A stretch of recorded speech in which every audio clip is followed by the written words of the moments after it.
안녕하세요. 척추엔 보상 채널입니다. 급한 약속 등 개인적인 이유로 무단횡단했던 경험 한 번씩은 있으신가요? 몇만원 정도의 범칙금을 내야 하는 경우도 생길 수 있지만 그것보다도 사고가 나면 보행자의 생명과 안전에 정말 위험할 수 있기 때문에 찾길을 건널 때에는 정말 조심해야 합니다. 오늘 소개해드릴 영상은 횡단보도 도보 중 겪은 사고의 보상에 관한 이야기를 해드리려 합니다. 교통사고 합의금과 별개로 모르고 있었던 후유장애 보험금 1,625만원을 받으셨었는데요. 도움이 되는 유익한 정보를 알려드리고자 합니다. 저희 채널에 올라오는 모든 영상 가운데에는 허위사실이나 과장사실이 없음을 알려드립니다. 피보험자 L씨는 2020년 3월 10일 일이 끝나고 귀가하는 도중 무단횡단을 하다가 택시에 치이는 사고를 당하였습니다. 즉시 인근 3차 병원에 내원을 하였습니다. 당시 발목 부분을 다치며 넘어졌었고 발목과 머리 부분에 대한 통증을 호소하여 이 부분에 대한 영상검사를 진행하였습니다. 발목 골절 진단을 받았지만 다음날 허리 쪽 통증이 심해지자 추가적으로 MRI 검사를 받았습니다. 그 결과 허리 쪽도 골절이 발생했다는 진단을 받았습니다. 피보험자 L씨는 교통사고 합의금도 받았고 가입되어 있는 손해보험사로부터 이번 일당 골절 진단비 등의 상해 특약 보험금을 받았기 때문에 더 이상 받을 보험금이 없다고 생각했습니다. 그러나 관절 또는 척추에 골절상을 당한 경우 가입되어 있는 개인보험사에 후유장애 보험금도 청구하여 받을 수 있다는 사실을 알게 되어 해당 사건을 척추엔 보상 채널에 위임하였습니다.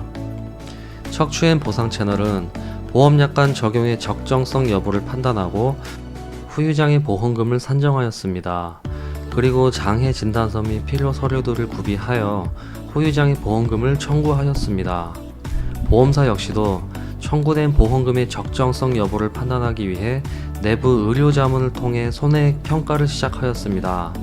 약 한 달간에 걸친 현장 조사, 본사의 심사 및 자문 과정, 그리고 협의 및 조정 끝에 가입되어 있던 하나의 손해보험사에서 후유장애 보험금 1,625만원을 지급받아드렸습니다.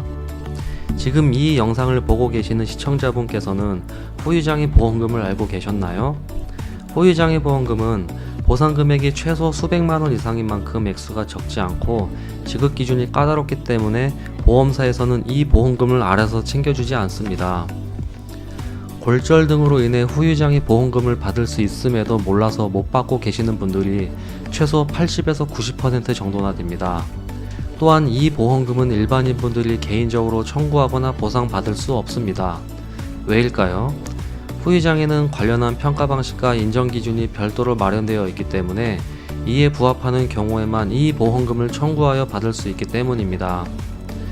소개드린 피보험자 L씨의 경우 발목, 척추에 골절상을 입었는데 보험약관에 따르면 발목의 경우 해당 관절에 운동 제한이 생기면 그 정도에 따라 장해 지급률을 각각 5%, 10%, 그리고 20%로 정하고 있습니다. 그리고 척추의 경우 유합술의 시행 여부에 따라 운동장애 또는 기형의 장애로 평가가 이루어지며 그 정도에 따라 10에서 50%로 차등 지급이 됩니다. 사실 후유장애 보험금은 청구한다고 해서 바로 받을 수 있는 보험금이 아닙니다. 보험사에서는 장애 진단이 적절하게 이루어졌는지 재해자에게 병력이 있었는지 등 여러가지 점들을 조사하고 따지기 때문에 전문가의 개입이 꼭 필요합니다. 또한 교통사고로 인해 척추 또는 발목의 골절이 발생한 경우에도 일부 보험사들은 후유장애가 남지 않을 것이라면서 장해보험금을 지급하지 않는 경우가 많기 때문에 교통사고 합의 시 전문가의 개입이 꼭 필요합니다. 장해 진단부터 보험금 지급까지 친절하게 도움드리겠습니다. 궁금한 점이 있으시다면 댓글을 달아주세요. 시청해주셔서 감사합니다.